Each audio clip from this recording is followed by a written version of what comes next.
Here are 6 non-negotiable actions you must take if you're serious about overcoming narcissistic abuse. This isn't theory, this is psychological survival strategy. The first thing is to go no contact or strategic low contact. If possible, cut communication completely, block numbers, remove access, no checking their social media. If you share children or legal ties, use structured minimal communication, emails only, factual or emotionless. Why?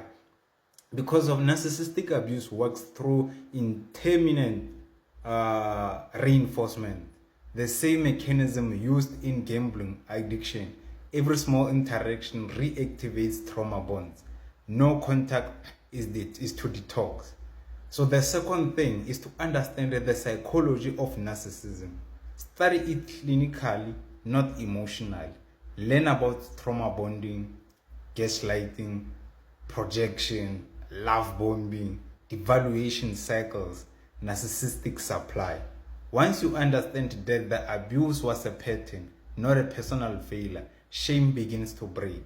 Knowledge restores cognitive clarity. The third thing is to rebuild your nervous system. Narcissistic abuse is not just emotional, it dysregulates your nervous system. You may experience hypervigilance, brain fog, anxiety spikes, sleep issues. Practical tools.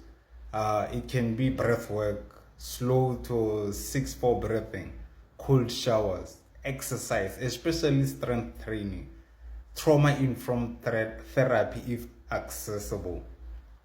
And you are not weak. Your body has been in survival mode. The fourth thing is to reclaim your identity. Abuse erodes self-concept. You may not even know who you are without them. Start asking, what do I like? What are my values? What boundaries do I need? What kind of life do I actually want? Journal daily. Speak your truth out loud. Make decisions without seeking validation.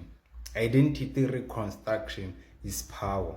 So the fifth thing is to stop explaining yourself. Narcissists thrive on debate, confusion, and emotional reaction.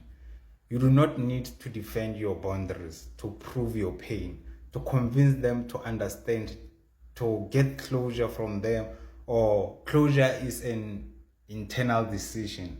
Silence is often the strongest boundary. So the sixth thing, of which is the final thing, build a new mission. If you only focus on healing, you may stay stuck in recovery mode. Channel your pain into purpose. Start a business, create content, serve others, build physical strength, strengthen your spiritual life. When you grow beyond the role of victim, the power dynamic collapses.